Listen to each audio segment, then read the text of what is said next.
In front of me is Fairphone 5, and today I would like to show you how you can change and customize your keyboard's theme.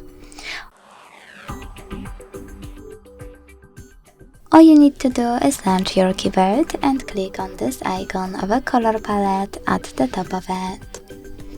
Then select one of your keyboards. Click on this switcher next to keyboarders and hit apply. If you want to customize it, click on the same icon and this time use this plus under my themes. Now tap on the photo you wish to apply as your new keyboard's background. Pinch it to scale and drag it to move. Then select next. Adjust brightness by swiping left or right.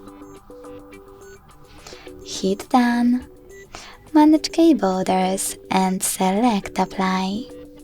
Thanks so much for watching. If you enjoyed this video, leave a like, comment and subscribe. Bye!